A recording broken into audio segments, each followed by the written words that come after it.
Welcome to the Small Business Series podcast by Ashley Lay Real Estate. Today we're here to help local businesses better understand marketing. To help with this, Ashley brought in two of the brightest marketing minds in the triad, Roger Casey from Casey Creative and Jeff Butler from Ashley Lay Real Estate. Hi, this is Ashley with Ashley Lay Real Estate and Keller Williams Realty Elite. We're so excited you're joining us for our second episode of our podcast this second season. And today we wanted to really bring some value to you, our members of the community. This podcast is aimed at any of you out there that are literally pursuing your dream. You are running your own business, and you might be a really great cook. You might be a chef. You might be really great at doing car washes, mobile. You may be really great at picking out the right outfits and the right clothes, and you've opened this really cool little clothing boutique. But what you didn't go to school for was how to market yourself, right? So I'm really fortunate in that my degree was actually in marketing, and I spent 17 years in that field. And I recognized the importance of that right away when I went into real estate. Most people do not have that background and that knowledge. So today we're bringing you some gurus that can help you on that. And we've got Roger Casey from Casey Creative, who is amazing, and he does just the coolest things that you can put your logo on and use to market yourself. He's your guy in town.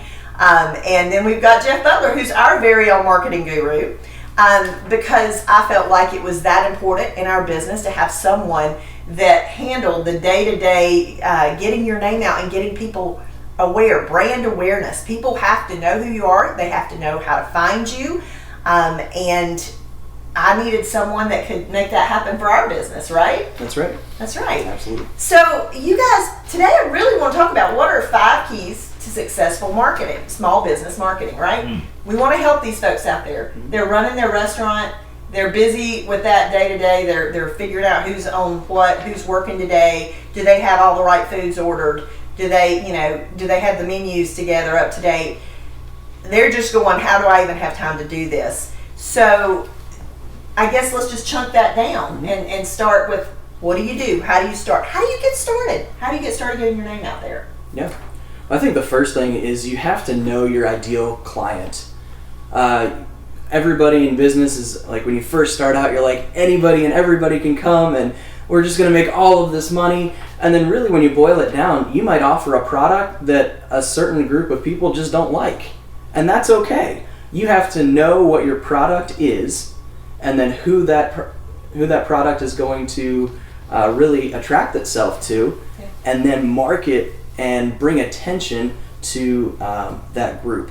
And I know a lot of what we do is we kind of build these buyer personas. If we look at who likes our Facebook page or who likes different things, and we see what they like on their Facebook page, and we kind of create our marketing and our message toward that group of people, and that really just brings attention more to them, and it makes it more real for them. It makes it more authentic because we're bringing something that you actually want to see instead of just this sales pitch and another sales pitch and buy this house. It's more of like, hey, if you're going through this right now, we might have a solution for your problem. Well, it's interesting because I like to go eat at several of the restaurants around here. And some of them, when you walk in the door, you will notice, and it in part is because of our population in northern Davidson County, it's heavily senior citizens.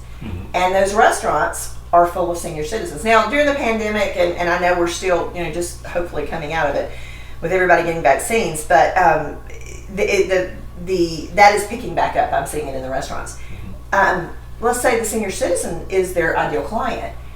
You can't market on Facebook necessarily to senior citizens. I know more and more are on there, but that's not, that's what we're doing a lot of, but that's not what they have to do. So it's so important to know who they are and how to meet them at that place. Absolutely. And that's where, Roger, you come in a great deal, because Roger offers a variety of products that you can place your label on, have that brand awareness. So how do you help maybe a restaurant or a business that's just starting out looking to attract customers?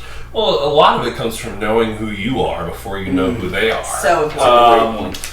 I mean, let's take a big company here and we can whittle it down. So McDonald's is not going after the high-end diner. Right. They've never gone after the high-end diner. They are safe and secure in their identity as McDonald's, the fast food restaurant. So what does that mean? Well, by definition, they're comfortable with the fact that the people that are going to be dining there are not looking for a $20 meal necessarily. They're looking for the dollar menu. Mm-hmm. So everything in their marketing is geared towards this idea that we're going to be the best deal in town and we're going to be delicious even though we're discounted. Mm-hmm. That's your identity that has been established, and they're true to it. They are. There's a good saying is if you ask for everything, you're going to get nothing. Mm-hmm. Because people don't know what to do with everything, mm-hmm. right? It's actually one of the struggles that we've had in our businesses because we do so many different things. Mm-hmm. We have to figure out how to distill it down to the right markets based on, what that looks like. And it's still something that's a work in progress because we're constantly expanding that to diversify. But in our honest best work, in any small business's honest best work in marketing, we're very narrow. We say today, I don't care about customers B, C, and D. I'm after customer A. Mm-hmm. Customer A is this person. Here's 5 things that customer A has in their drawer. Mm-hmm. That's how I can kind of assess customer A. They tend to be very slow moving, so I need to be patient with them, for example. And a lot of what we do is business to business as opposed to business to customer. So you have to assess that for your own business, if your how fast or slow your sales cycle is. If you're a restaurant, obviously, turns. It's all about the turns, and COVID has not made that easy for anybody because your occupancy is limited. So, then we have to diversify and be thinking about, if I can't have my table turns, then I need to go. If I can't have to go, I need delivery. You have to be thinking about it in terms of who is this person that is just up to their neck having to cook, homeschool their kids, all of these different things that are big struggles in their mind, and really try to narrow it down to go for them and them alone. You can't just say, I want to get seniors and I want to get column A and B. You're going to end up overwhelming yourself in the process. So, for example, we listed 3 homes. We listed more than 3 homes last week, but 3 homes that were specifically really the perfect home for a first-time home buyer. Mm-hmm. It would not have done us any good to necessarily only market to senior citizens. Mm-hmm. Now, they were also the perfect home for someone to downsize into because they were all 3 one level, which was great. Mm-hmm. So we did have a broader audience. But again, he has to look at each one of those houses every week and decide who is the target audience, because sometimes it's a specific age, they have specific interests. If you're targeting a first-time home buyer, you're going to look at people that are interested in weddings or people that are interested in, there's different mm-hmm. keys that they might be interested in when we're doing online digital marketing. So it is so important, and I'm so glad that you brought that up, because I think knowing your market is the most important. And sometimes they're mutually exclusive. Yeah. If you're marketing a property to senior citizens, mm-hmm. Then your young first-time home buyers are going to say, what is this, a senior community? Is that really what I want? Bermuda Run has had that issue for a while where I live, because it's a great place, but it started as a senior citizens community, and slowly but surely it's evolved towards mm-hmm. Younger families, like my wife and I and our son and stuff like that. But the realtors there have a very careful positioning issue, because the homes, you don't want to alienate the senior citizens, but you certainly don't want to alienate your first-time home buyers, and they have 13 different HOAs in the neighborhood. So there's something for everyone, but you can't be talking about it like that. You have to isolate the ones, the demographics, the angles that are going to highlight the value. And in this market, it doesn't take much. It's inventory, right? I have a house to sell. Wow. Yeah, that is remarkable. Unicorn. I'll take offers until 3 p.m. tomorrow, 10% above ask only. Thank you. Well, and that leads to a great point, too, is, especially in this market for the housing industry, attention is the greatest commodity. We just kind of went through a little bit more in-depth marketing speak on some of this with our buyer persona, but really what we want you guys to hear is that attention is the biggest commodity that you could have for your brand, for your business. And whether that's digital, whether that's print, whether that's gifts with your brand logo on it, whatever that medium is, the medium can change as much as your clients change. But your message is the one that has to remain true and has to have the attention to get. Well, there's right here. Let's use North Davidson as an example again. There's a community page an individual started. There's the Northern Davidson County community page. Now, as small businesses, they don't allow advertising on there. But you know what? Reviews and word of mouth are gold. So if you are back to running that brand new restaurant and you've got people in there, ask them to say something positive about you online. Specifically, point out where to send them. Find the group that's, if you're in downtown Winston, there's a great downtown Winston group. Ask them to post about you and say, have you tried this restaurant? It's fantastic. To share their experience, because people believe what other people tell them, but when it's coming from us, the marketing mouth, they don't believe it as much. It just doesn't hold as much weight. They trust the other person that had that experience. Right. As we like to say, people do business with people that they like, know, and trust. That's Those right. are your 3 boxes to check. That's right. Well, and the like doesn't even matter that much if they just find you trustworthy. Right. Right? That's right. And knowing you in the social media era, and even in COVID era, that's a luxury. Yeah. So, but trust is everything. If you have credibility and you can represent that, that's huge.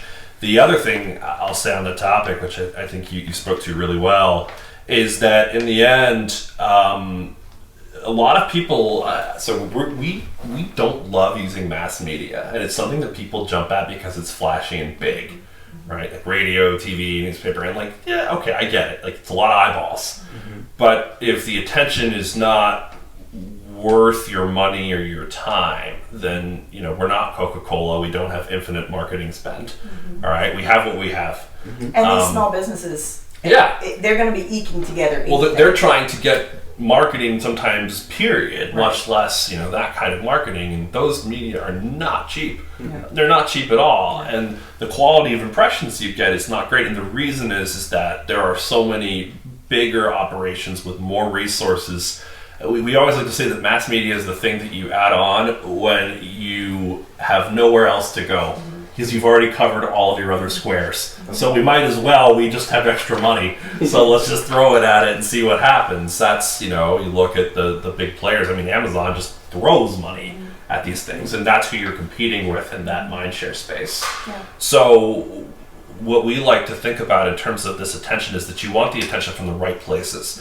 A niche downtown Winston-Salem Facebook group is a community of people who like, know, and trust each other because they all share certain things in common.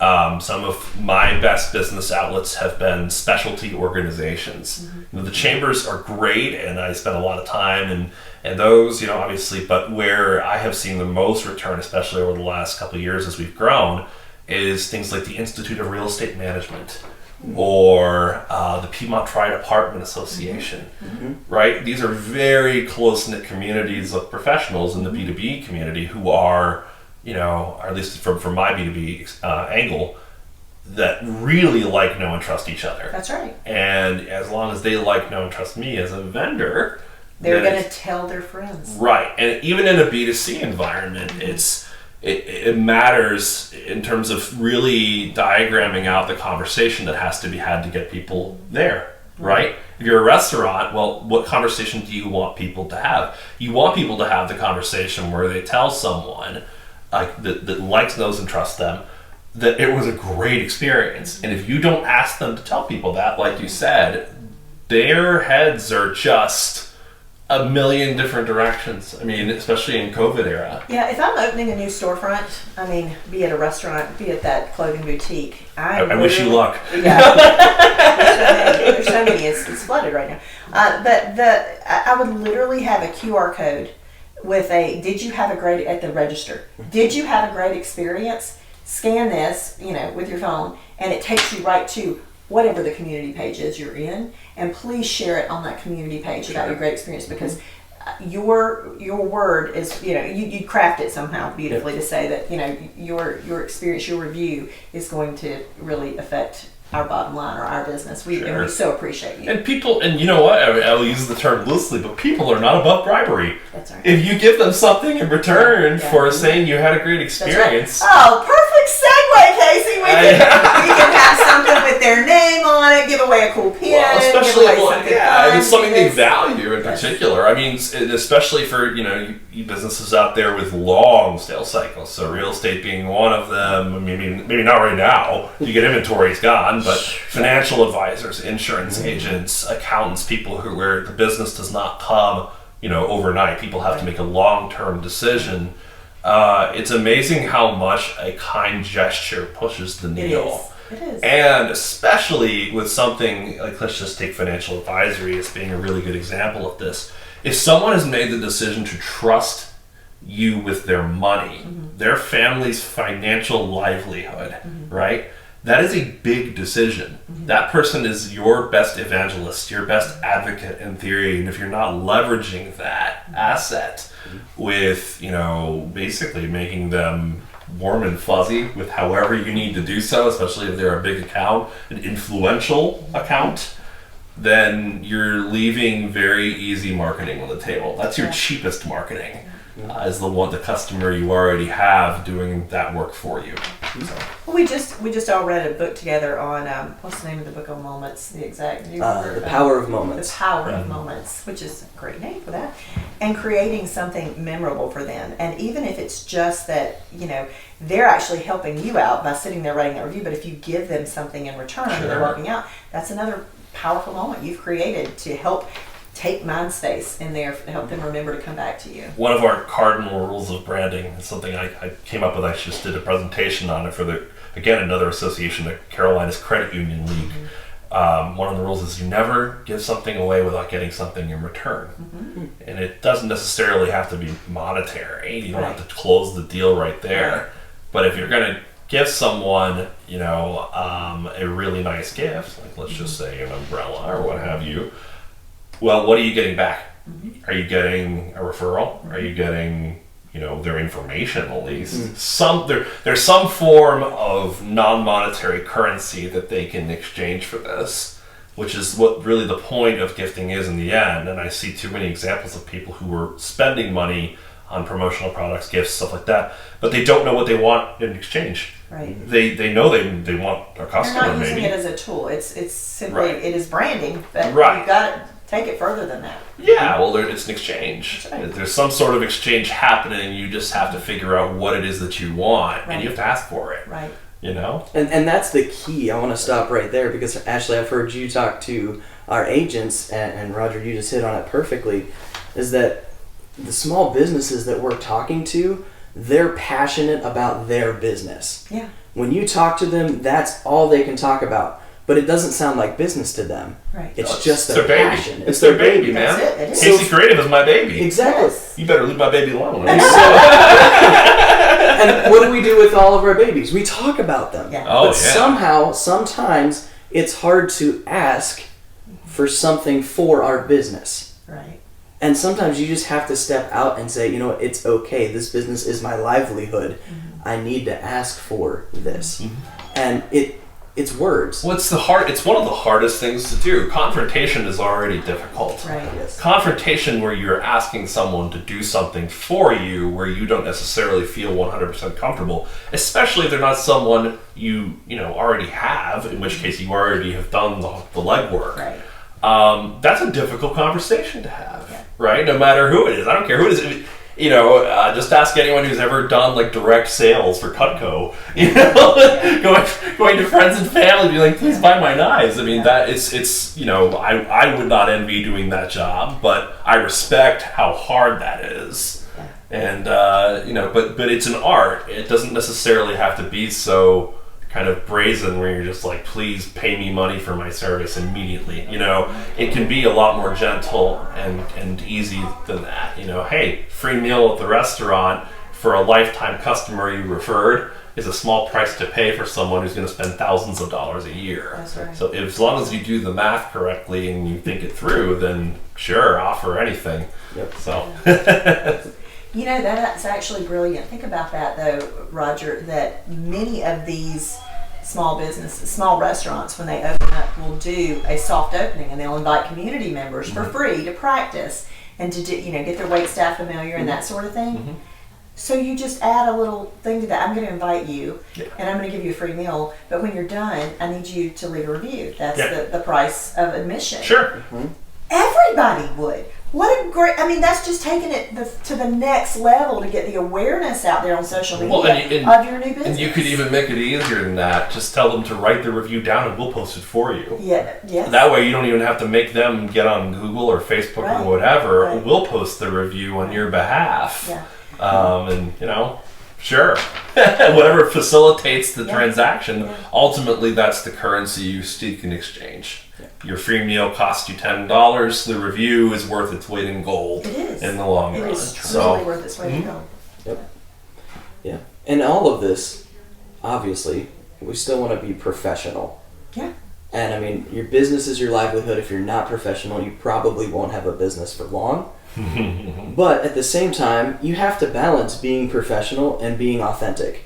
We were just talking about people in the community posting on these groups on Facebook or posting reviews on Google, and it coming from the people of the community, not the people that work at the business.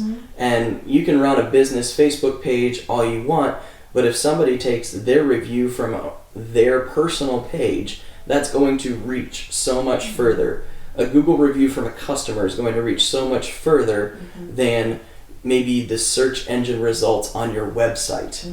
And so you have to balance that authenticity when you're dealing with them, whether it's an experience at your business, like you said, a financial advisor, people are trusting people with their money.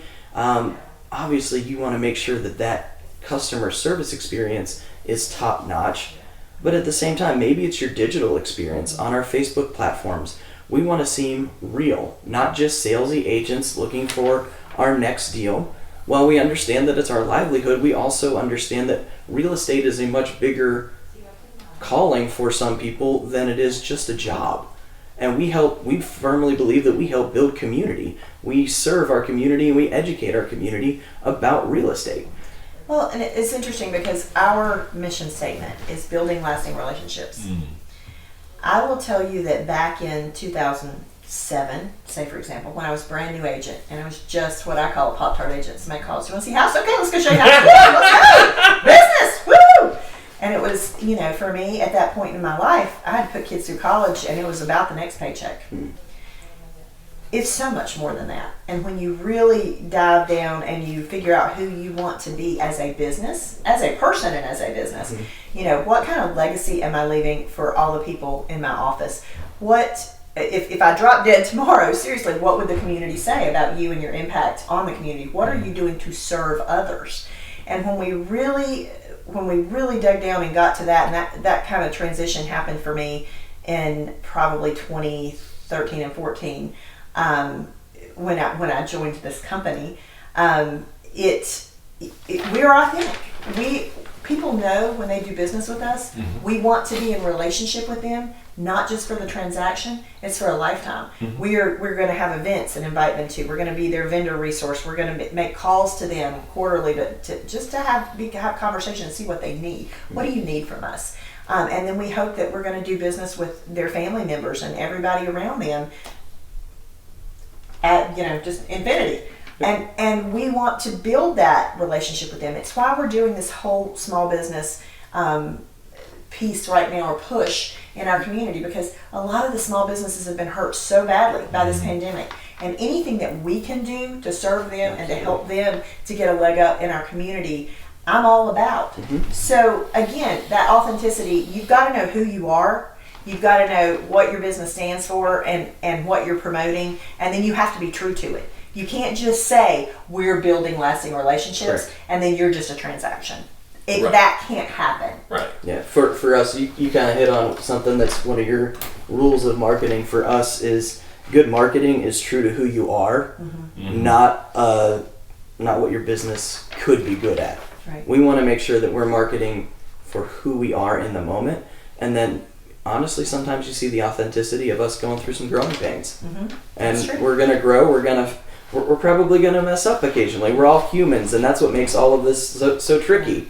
is we're all humans, but at the same time, we want to be a reflection of what the business is from our marketing standpoint. It's funny to your point. Well, first of all, I will say you do walk that walk. I mean, your emails that you send out just saying, "How you doing?" Like, I don't have a whole lot of other clients / relationships that do that. And we really want to know. It's struck. Well, I know you do too. Which is because you didn't write it with like 10 different graphics in the email, like "How you been?" Did you know interest rates or this? No, it's actually, "How's it going, man? You doing all right? How's your business? What can we do?" And it's legit. I can read it, and it's a true showing of authentic appreciation. And that goes a long way with people, especially in a business like yours where the sales cycle is not just long, it's crazy long. When is someone going to sell a house? I don't know, it could be years. But anyway, just to pay you credit for something that I see that is really cool. I mean, you do actually do that, and I think that's wonderful. But yeah, I think that one of the things that I really came to appreciate early on with Casey Creative is that you're defined more by how you handle your mistakes than how you succeed. So true. Because anyone can do well when things are easy. I mean, that's the fun part of the business, especially in my business. Okay, I'm not gonna lie, it's pretty cool to be in a business where a lot of the stuff we do is like Christmas. All right, a package shows up at a client's house and it's full of stuff with their brand on it, and it's really cool because they ordered it and it's exactly what they wanted. Awesome, it makes it very easy for me to be able to follow on to that. Like, send us pictures, we'll give you free advertising, stuff like that. So there's lots of kind of implicit advantages there. But what I always tell my staff is, like, I don't care if we make $0 on our first sale to a client. I don't care. We can make nothing. If things go wrong in that first order and we don't take care of them, then that will not be a client for long. Because you only get one first impression. That's right. You get one, exactly one. And it's a major, major problem. I think people don't appreciate how important that is, especially in, the digital age where people have options, There's a lot of realtors. Yeah. There's 4imprint. There's a lot of marketing. There's Vistaprint. There's a lot of options out there. And so that first transaction better go as well as possible. And if it doesn't go well by no fault of our own, something happens, then be prepared to fall on the sword. Yeah. It's okay. Friday, I got a phone call at 5 o'clock. It was 5:30. And we had two sets of friends, one from out of state, were in town visiting at our cabin in Fancy Gap. Mm-hmm.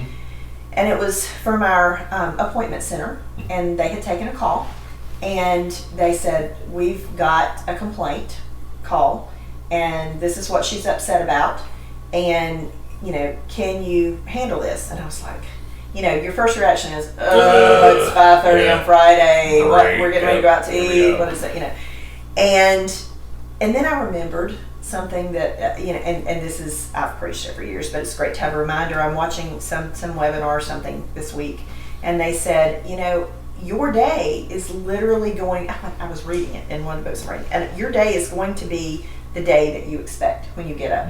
Are you waking up and you're filled with gratitude for the day ahead, and that you're optimistic about every conversation you're going to have, and that this is going to have a great ending, that a great outcome is the better word, with every conversation.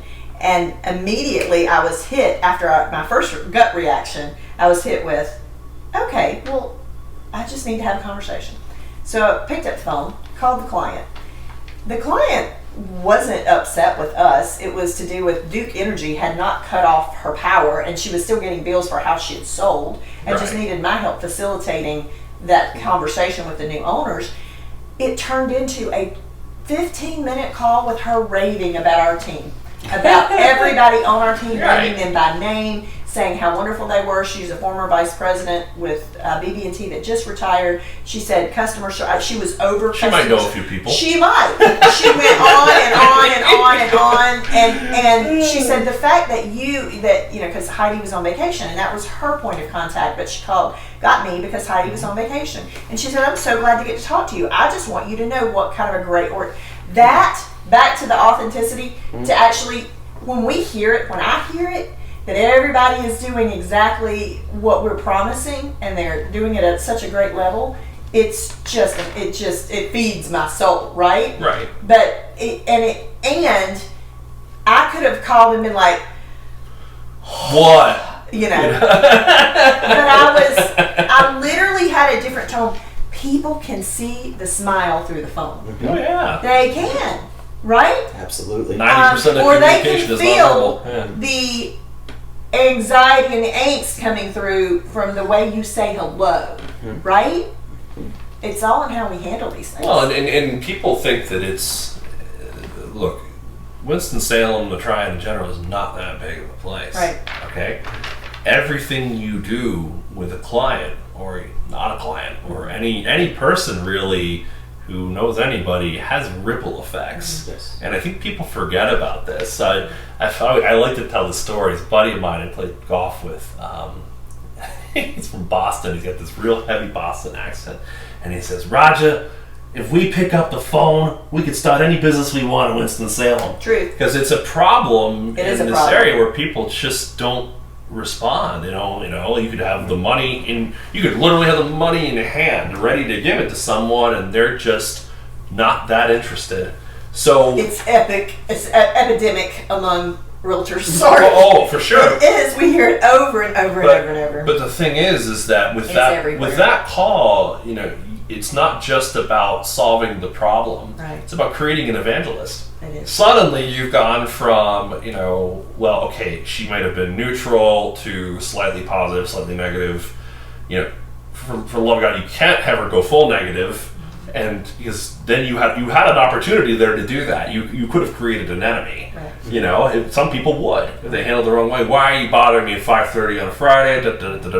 No, instead she created an evangelist. She'll tell other people about the experience she just had, especially if you maintain contact. But you have to assume that people in this small area are going to know a lot of people. You hear former VP at BB&T, and I suddenly think like, oh goodness, the whole banking community, every Rotary Club, every church, every all the places where this person has been and will go. Like my name is now attached to her in that experience, and I actually, when we got done talking, I said, can I make sure, because she probably missed the review email the first time, and I said, I'm going to have my staff send out another email to you on Monday. Would you mind putting that out? Tee it up with the link and everything, and all she has to do is fill it in. So, there you go. But absolutely. Well, let's jump on to the fourth one here. Mm-hmm.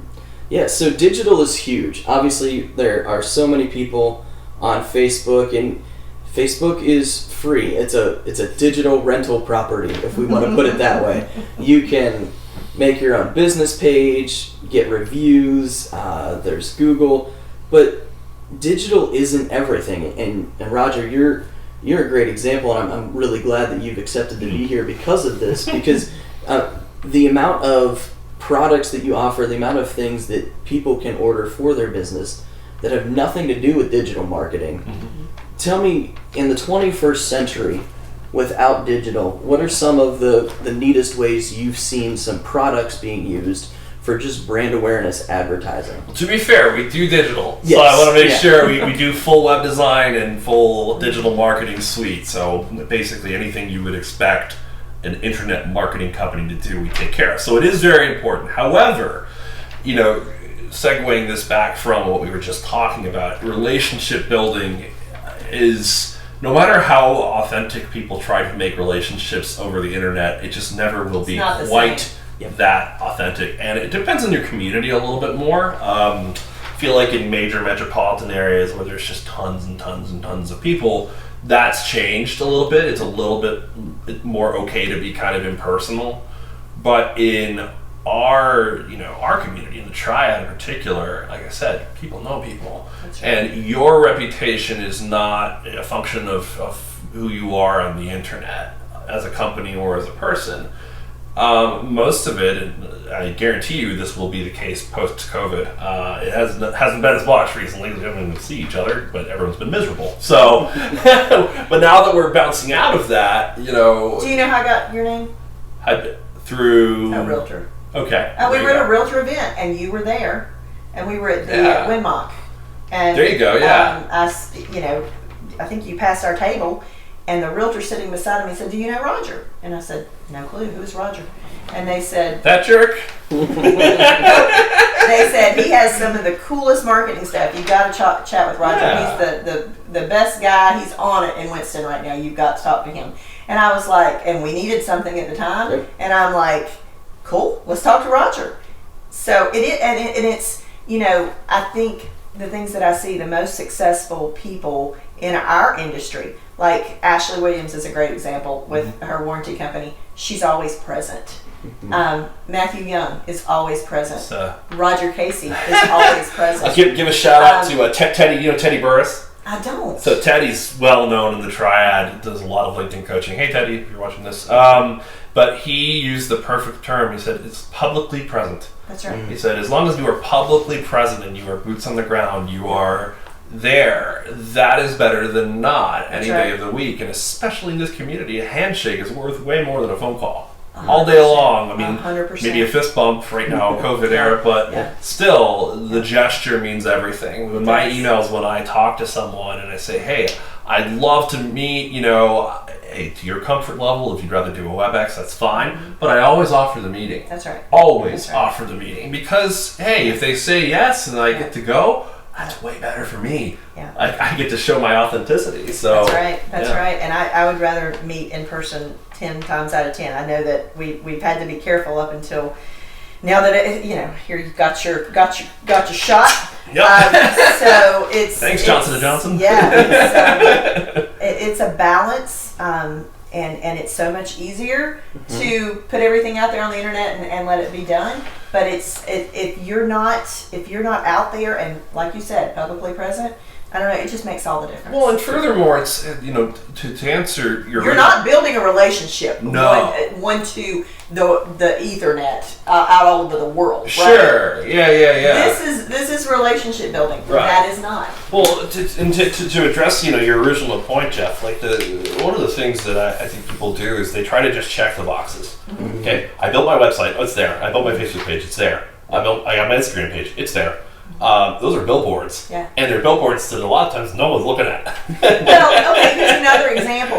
I'm going to pitch this, right? This year I'm vice president of the Northern Davidson Chamber of Commerce. Mm-hmm. Come join the chamber. Come, if you're a brand new business, come join other businesses. It's business to business. It's another way to get your name out. Yep. And right now it's really easy. It takes 1 hour of your time once a month to just jump on Zoom, right? Yeah, I mean, I'm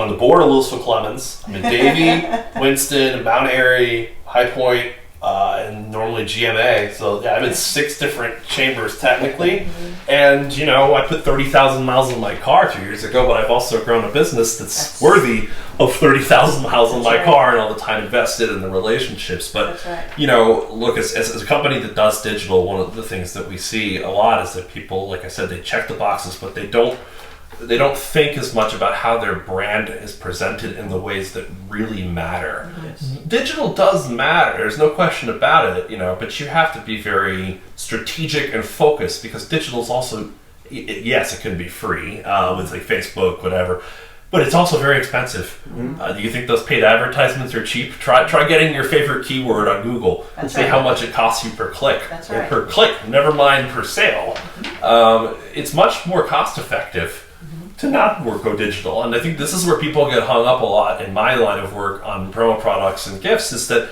they get sticker shocked. Mm-hmm. They're like, oh my God, it's $10 per? Mm-hmm. Oh, that's awful. That's so much money. I'm like, well, wait, it's $10 and you might have just sold 10,000 if you closed the deal because someone said, wow, they actually took the time to have a nice piece. Mm-hmm. I am really blown away by that because everyone else had 50-cent items. You gave them a $10 item and suddenly it's like you made the sale, so your return on investment there was incredible. Oh, your return on investment on those little gold tumblers that you gave me and I, every time she's at my house or I'm at her house, they get pulled out. There you go. There's your name.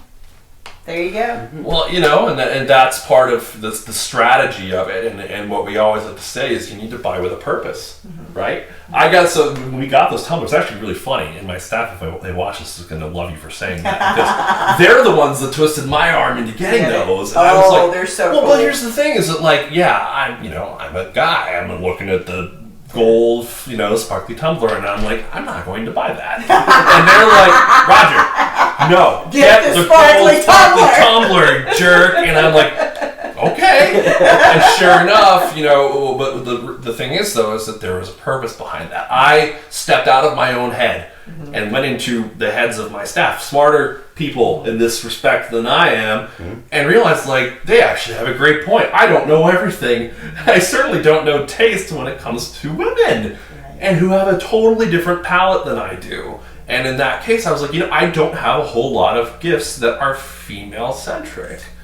And so I'm like, hey, I'm going to Ashley Lay Real Estate, with a number of ladies in the office. What a great time to bust out the gold sparkly wine tumblers. And sure enough, but that's where people waste a lot of money in my line of work, is they don't plan. Yeah. They just buy, and then they wonder, well, why didn't it work? I'm like, well, you didn't have a plan, so of course it didn't work. You got to execute. So when you're dealing with client gifts, you don't want to be the awkward aunt or uncle that doesn't know the person that you're buying for, and then you just give a gift that ends up at Goodwill in 3 months. Oof. Yeah. That's what Roger's saying. Pretty much. If you know that you're getting a client a gift, or you think that would make that additional step to make a moment so that you could close the deal, know that client. And that's where the authenticity and knowing your client and all of the things that we've just talked about come in handy. But it's not just for the whole scheme of your business, it's for every individual person that you serve. Well, and there's two schools of thought on that as well. My way of looking at it is either one, here's the problem, is that most gifts have a minimum order quantity for branding. It's a pain. That's actually changing. We have a few brands now that are doing single quantity branded goods with no setup, which is incredible for realtors. By the way, wink, wink. These are really stylish, chic items, and that's been one of the biggest problems. Is that, do I really want to buy 10 of an item if I only need it for 5 people? And then I have 5 surplus, so what am I going to do with those if they're not appropriate for the audience? Right. So what we generally advise our clients is if they're going to buy a number in bulk, then make it something that everyone is going to love, right? So one of my favorites is a blanket. Okay? Who in the world doesn't get cold? Yeah. No one is heat proof, or cold proof or whatever. Well, we had a mortgage lender show up in our office. Funny story, wasn't this office that's always cold? Yes. We were at the Market Center before we moved over into this building, and it was always freezing in our office because we were, the bank of windows across at KW, all the windows. We were in one of the ones with the big windows, and in the summer it's miserable, and in the winter it's freezing.